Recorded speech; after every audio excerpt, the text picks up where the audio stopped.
Bonjour et bienvenue à tous sur Évanence littéraire, une page sur Facebook depuis 2017, mais également un site internet depuis début mars 2024.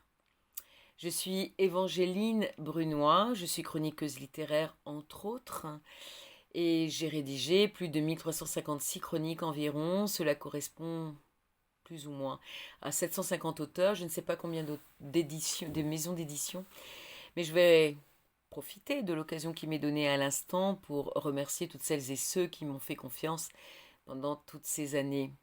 Je vais vous lire une chronique que j'ai rédigée le 13 juin 2024 sur une formidable biographie. Maï Ziadé, La passion d'écrire, de Carmen Boustani, paru le 13 juin 2024 aux éditions des Femmes Antoinette Fouque, 320 pages.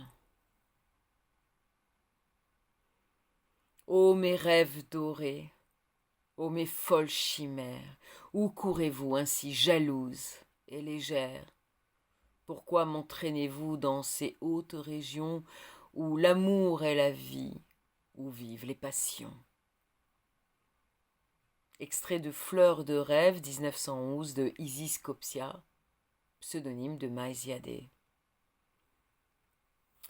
Le portrait en couverture de toute beauté accroche l'œil immédiatement, intrigue, nous pousse à en apprendre davantage sur la femme, derrière l'inconnu à la chevelure d'ébène, au regard direct, profond, attentif, au sourire à peine esquissé, un moment suspendu, immortalisé avant que la belle n'éclate de rire et lance de sa voix inoubliable une réflexion piquante, brillante et d'une pertinence folle. Poème élégiaque d'Abbas Mahmoud Al-Akkad. La beauté de tout ce trésor retourne à la terre. Maï ne vaguait dans les autres sphères de l'imaginaire comme le faisait Gibran, dont les écrits lui plaisent. Son angoisse existentielle remonte à ses années d'école. Elle résulte d'une forte intelligence qui interroge les énigmes de l'existence à un âge où ses camarades jouent et s'amusent. La vie la prépare à un autre avenir sur un chemin parsemé de roses et d'épines qui, hélas, l'amènent dans les ténèbres. Texte plein de désolation et de tristesse suite au décès de son ami. Folle, hystérique. Les mots sont lâchés pour condamner, enfermer, spolier.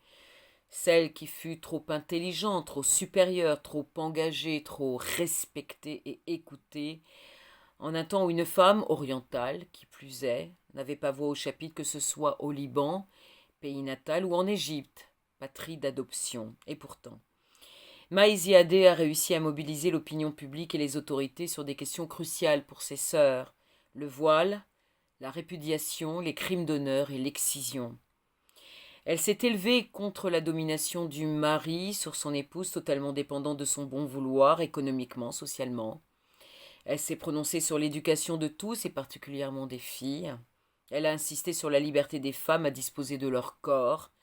Son regard sur la société de son époque est tout à fait singulier et original.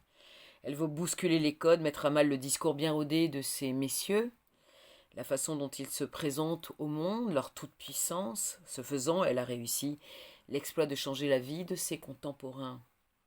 Écrivaine, poète, journaliste, conférencière, nouvelliste, sociologue, traductrice, épistolière, féministe, polyglotte, en équilibre entre Orient et Occident, tenant un salon littéraire célébré par les intellectuels et artistes, où son charisme, son humour, sa vivacité et sa sagesse font merveille, c'est avec courage, passion, conviction, charme et force qu'elle dénonce, fait part de ses conclusions sur tel ou tel sujet politique ou sociétal, appelant à une réforme des comportements, des lois.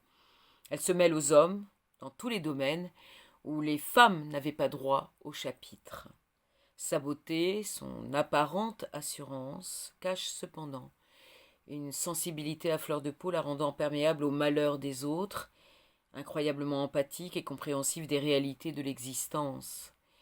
Capable de soulever des montagnes, quelquefois emportées et entêtées, elle peut aussi s'effondrer quand le sort s'acharne, la laissant désemparée et fragile. Une proie facile pour les vautours. Après un avant-propos des plus éclairants quant aux motivations de l'autrice à rédiger cette édifiante et bouleversante biographie, nous sommes immédiatement projetés dans l'horreur absolue, le cauchemar de tout être humain, l'enfermement, le diagnostic de folie, l'impuissance soudain à pouvoir décider de son avenir. Les morts rapprochés de ses parents et de l'amour de sa vie, Gibran, Khalil Gibran, l'ont terrassé. Enfin, une brèche dans son armure s'est ouverte que son cousin, Joseph Ziadeh, et certains membres de sa famille vont exploiter. Le but est simple, la spolier de son héritage, la faire taire, la détruire. En effet, Maï dépasse les hommes de son temps.